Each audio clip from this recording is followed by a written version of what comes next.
본문을 가지고 주와 함께 걷는 여정, 주와 함께 걷는 여정이라는 제목으로 말씀 증거합니다. 제가 어제 고속도로 타고 집에 오고 있었는데요. 내비게이션이 150m 전방에서 우회전을 하라고 말을 하고 있었습니다. 사실 내비게이션은 수킬로 전부터 제가 우회전해야 한다라고 표시를 계속해서 하고 있었습니다. 그러다가 150m 남겨놓고는 이 내비게이션이 소리로 알려주는 겁니다. 자고로 3명의 여자를 말을 잘 들으라고 했죠. 어머니, 와이프, 내비녀. 이렇게 내비게이션이 말하는 걸 잘 들어야 되는데 제가 그만 듣고도 모르고 지나쳐버린 것입니다. 150m만 가면 우회전해야 될 길을 고속도로다 보니까 무려 25km를 돌아서 그 자리로 돌아올 수밖에 없었습니다. 제가 배운 교훈이 하나 있습니다. 뭐냐면 운전 중에는 운전에 집중하자. 딴 것에 집중하지 말자. 제가 찬양을 듣고도 있었지만 지금 딴 생각을 좀 하고 있었습니다. 그러다 보니까 무려 길을 한참 돌아온 거죠. 그리고 멀리 돌아오면서 든 생각이 하나 있었습니다. 그것이 뭐냐면 길이 아닌 곳으로 가면 진짜 힘들구나. 고통이구나. 당연한 진리인데도요. 새삼 깨닫게 되었습니다. 오늘 본문의 말씀에 보면 길이 나옵니다. 2개의 길이 나오죠. 가야 할 길과 가지 말아야 할 길입니다. 오늘 15절의 말씀에 다시 한번 좀 읽어봤으면 좋겠습니다. 무릇 내 백성은 나를 잊고 허무한 것에 분향하거니와 이러한 것들은 그들로 그들의 길 곧 그 옛길에서 넘어지게 하며 곁길 곧 닦지 아니한 길로 행하게 하여. 아멘. 지금 15절에서는요, 하나님께서 예레미야 선지자를 통해서 남유다 백성들이 가야 했던 길, 그곳은 항상 가야 했던 길, 옛길이라고 말하고요. 또 가지 말아야 할 길, 곁길에 대해서 이야기하고 있습니다. 먼저 유다 백성들이 가야 했던 이 옛길이 어떤 길인지 살펴보니까 옛날 길, 고대 길이라고 해서요. 과거 이스라엘 백성들이 하나님의 말씀에 순종하며 가던 길을 말하는 것입니다. 예레미야 6장 16절에 보니까 옛적 길 곧 선한 길이라고 말합니다. 옛길은 곧 선한 길이라고 이야기하는 것이지요. 과거 이스라엘 백성들이 출애굽을 하고 나서 가나안을 향해 가기 전에 하나님께서 광야길을 걷게 하십니다. 그 광야길을 하나님이 보시기에는 좋은 길, 선한 길이었다라고 이야기합니다. 왜냐하면 이때 이 길을 이스라엘 백성들은 구름 기둥과 불 기둥을 따라서 인도함을 받았기 때문이지요. 하나님의 말씀을 배우며 걸어갔던 길을 말합니다. 오직 이 길을 걷는 동안에 하나님이 주신 양식 만나를 먹었습니다. 또 이 길을 걷는 동안에 하나님이 주신 반석에서 물을 마셨습니다. 뿐만 아니라 하나님께서 이들을 출발시키시고 또 멈추게 하시고, 진행과 멈춤이 바로 이 체류가 바로 하나님께서 인도하셨던 이 좋은 길, 선한 길, 옛길에서 있었던 것입니다. 물론 이 광야길은 이스라엘 백성들에게 있어서 심판의 길이기도 했고 때로는 하나님께 징계를 받는 길이기도 했지만 결과적으로 하나님 보시기에 뭐라고 평가하시냐면 이 옛길은 선한 길이다라고 이야기를 합니다. 그렇다면 저와 여러분에게 있어서 이 옛길은 어느 길일까요? 바로 인생의 어려움과 힘든 시기의 광야의 시간을 이야기합니다. 우리가 언제 하나님을 인격적으로 만났나 생각해 보시면 여러분, 기뻤을 때, 즐거웠을 때, 행복했을 때라기보다는 사업에 실패하고 건강이 약화되고 사랑하는 사람들이 죽임을 당하고 또 사람에게 배신을 당하고 세상살이가 내 힘으로 너무 안 돼서 괴롭고 너무나 고통스러워서 이 문제에 직면하게 됐을 때 사실 우리가 하나님을 만나게 되는 것을 보게 됩니다. 한 번쯤 하나님께 매달려 본 경험이 있을 것입니다. 눈물 콧물 흘리면서 하나님께 부르짖은 적이 있을 것입니다. 그때가 언제입니까? 바로 광야길일 때 우리가 하나님을 붙잡게 되는 것이지요. 근데 하나님께서는요, 그 시간이 바로 옛길이라고 말합니다. 왜일까요? 하나님의 포커싱은 인간의 고통스러운 시점에 맞춰져 있는 게 아니라 사람들이 하나님을 간절하게 찾는 시간에 맞춰져 있는 것을 우리는 볼 수가 있습니다. 그래서 사실 하나님께서 우리에게 허락하신 이 옛길은요, 고난의 고통의 시간뿐만 아니라 기쁨의 시간도 될 수 있음을 기억하셨으면 좋겠습니다. 옛적 길은 우리 혼자 걷는 길이 아닙니다. 하나님과 함께 걷는 길입니다. 그래서 힘들 때만이 아니라 어려울 때만이 아니라 좋을 때도 늘 하나님을 갈망하고 의지하고 소망하며 하나님을 따라가는 저와 여러분 되었으면 좋겠습니다. 창세기 5장 22절과 23절에 에녹을 하나님께서 뭐라고 평가하시냐면 무두셀라를 낳은 후 300년을 하나님과 동행하며 자녀를 낳았다라고 말하고 있습니다. 하나님과 동행하더니 하나님이 그를 데려가셨다라고 말합니다. 바로 이렇게 하나님과 동행하는 길이 바로 우리 인생의 여정에서 옛길인 것입니다. 오늘 성경에서 말하는 옛적 길인 것이지요. 희노애락을 이 에녹 선지자는 하나님과 같이 했습니다. 약속의 땅 가나안에 살면서 하나님을 섬기며 영광 올려드리는 삶뿐만 아니라 광야의 고통의 시간이라 할지라도 하나님 말씀에 순종하며 살아갈 때 저와 여러분의 삶을 책임지시고 인도하시는 하나님의 선하신 길이 있을 줄 믿습니다. 물론 사람들이 생각하는 성공과 또 많은 부와 명예와 건강을 보장하는 길이 아닐 수도 있습니다. 하지만 중요한 것은 하나님께서 책임지시고 선한 목자 되어 주셔서 이끌어가 주시는 삶은 반드시 하나님이 책임진다라는 것입니다. 성경에서 말하는 것처럼 악한 자라도 좋은 것으로 자식에게 줍니다. 악한 자도. 이것은요, 부모가 되보신 분이면 다 아실 겁니다. 부모는요, 자녀에게 좋은 것을 주는 존재입니다. 하물며 하늘에 계신 너희 아버지께서 구하는 자에게 좋은 것으로 주시지 않겠느냐라고 성경은요, 우리에게 도전하고 있는 것이지요.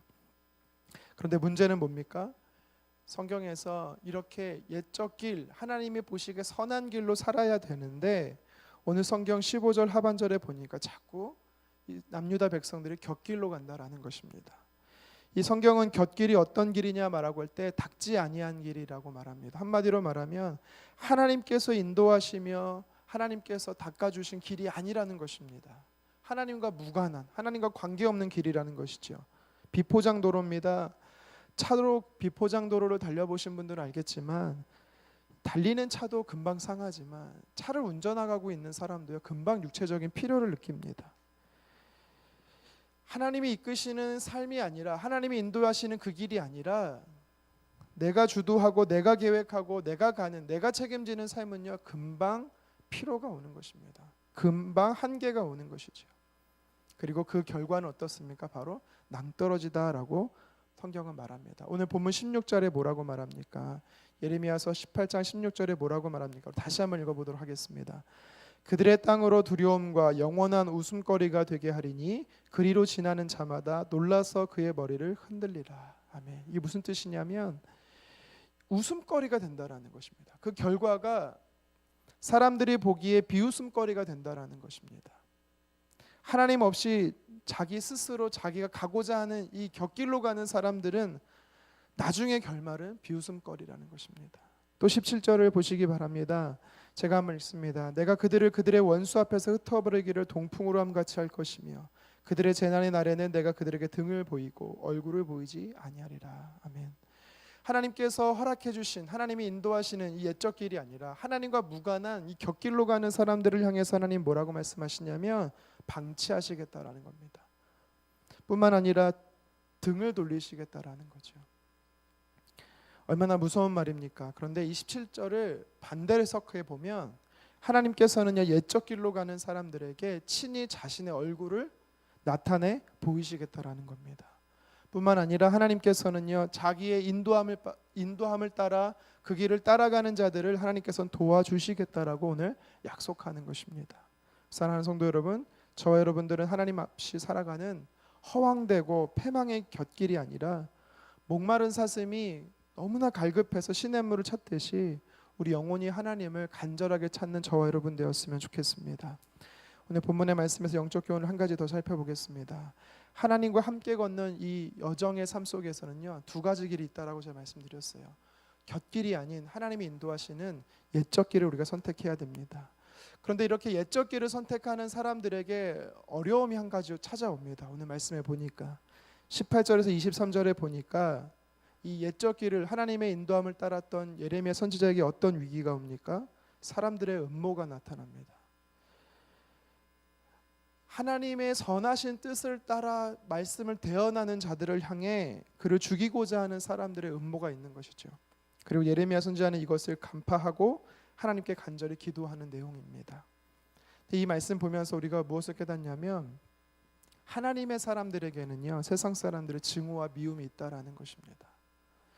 물론 인간성 좋지 않은 사람들을 싫어할 수는 있습니다. 교회를 다닌다고 해서 다 인간성이 좋은 건 아닌 것 같아요. 그런데 상냥하게 대하고 친절하게 대하고 일처리도 깔끔하게 잘하는데도 불구하고 사람들이 싫어한다면, 그냥 싫어하는 것이 아니라 미워하고 증오한다면 그것은 어쩌면 사단의 영적 공격인 거죠.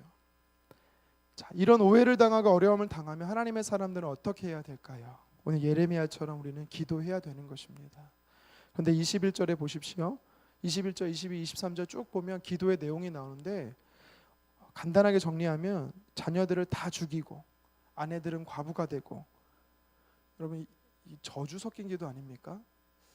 예레미야가 이렇게 저주 섞인 기도를 하고 있습니다. 평소 사실 예레미야가 남유다 백성들을 위해 어떻게 기도했던 사람인지 우리가 너무나 잘 알고 있습니다. 이스라엘 백성, 남유다 백성들을 용서하시고 그들의 죄를 돌이켜달라고 하나님이 기도하지 말라고 무려 3번이나 거절하셨음에도 불구하고 그는요 눈물로 하나님 앞에 민족을 위해서 기도했던 눈물의 선지자였습니다. 그런데 오늘 본문은 어떻게 이렇게 저주 섞인 말을 하면서 기도하고 있을까요? 자, 이것을 보면서 우리가 깨닫는 건 뭐냐면 한마디로 말해 하나님의 사람들이 어려움에 닥쳤을 때 하나님의 사람들은요 정직하게 기도해야 된다는 겁니다. 정직하게. 우리의 감정을 숨기거나 속이지 말고 하나님 앞에 있는 그대로 토로해야 된다는 것입니다. 하나님은요 내가 어떤 감정을 가지고 있는지 다 알고 계세요. 근데 우리가 간혹 이렇게 생각합니다. 내가 하나님 앞에 가서 이렇게 기도해도 되나? 이렇게 기도하면 너는 성숙하지 못했어 아직. 너는 응답을 받지 못해. 여러분 절대 하나님은 이렇게 말씀하시는 분이 아닙니다. 도리어 미움과 원망과 질투와 분노와 복수 등의 이러한 우리가 흔히 말하는 좋지 않은 감정이 우리 안에 들었을 때 그것을 숨기지 말고 하나님 앞에 나와서 정직하게 토로하라라고 성경은 말합니다. 시편 109편은 다윗이 사울 왕을 이렇게 자신을 쫓는 사울 왕을 피하다가 지은 시입니다. 그런데 다윗이 뭐라고 기도하는지 아십니까?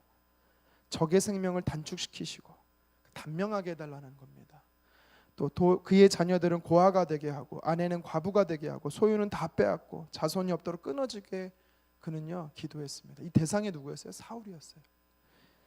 이런 기도를 다윗이 했습니다. 여러분 근데 다윗과 이 예레미야 선지자의 공통점이 무엇이냐면 세상 사람들로부터 당하는 고통이 얼마나 컸으면 이렇게 기도하냐라는 것입니다. 여러분 하나님은요 이런 기도를 연락하실까요? 네, 연락하십니다. 하나님께서는요 다윗뿐만 아니라 오늘 본문의 예레미야 선지자의 그 답답한 마음, 누군가에게 풀 수 없는 그 감정의 마음을 하나님께서 직접 해결해 주십니다. 여러분 왜 이것을 정직하게 하나님 앞에 가서 토로해야 되냐면 하나님 앞에 우리가 이것을 토로하지 않으면 그 감정을요 사람한테 쏟게 되면 결국 그것이 죄가 되고 그것으로 인하여서 큰 문제가 일어나게 되는 것입니다. 그래서 하나님은 오늘 성경에 뭐라고 말합니까? 감정 그대로 하나님 앞에 나와서 토로하라라는 것입니다. 사람이 아닌 하나님께. 하나님께서는요 거룩한 척하는 걸 별로 안 좋아하십니다. 기도할 때 그 감정 그대로 가지고 나와서 하나님께 아뢰고 해결받기를 원합니다. 오늘 우리의 기도가 감정을 다 쏟아내서 하나님 앞에 해결받는 기도 되기를 다시 한번 주님의 이름으로 축원합니다. 말씀을 정리합니다. 오늘 하나님과 함께 걷는 인생의 여정이란 제목으로 말씀을 나눴습니다. 그 길을 걸을 때는 우리에게 있어서 선택의 길이 나옵니다. 옛적 길이나 또 아니면 곁길이 나옵니다. 근데 우리가 선택해야 할 것은 하나님이 다스리시고 인도하시고 책임지시는 옛적 길인 것이죠. 그리고 그 길을 걷는 사람들에게도 때로는 주위 사람들로부터 미움과 또한 때로는 사람들로부터 원치 않은 어려움을 당할 때가 있습니다. 그럴 때 우리는 어떻게 해야 됩니까? 사람이 그 문제를 해결할 것이 아니라 그 감정 그대로 가지고 하나님 앞에 나아가서 하나님과 토로하는 저와 여러분 되었으면 좋겠습니다. 이 말씀 붙잡고 오늘도 주님과 함께 걷는 여정 되시기를 주님의 이름으로 축원합니다. 기도하겠습니다.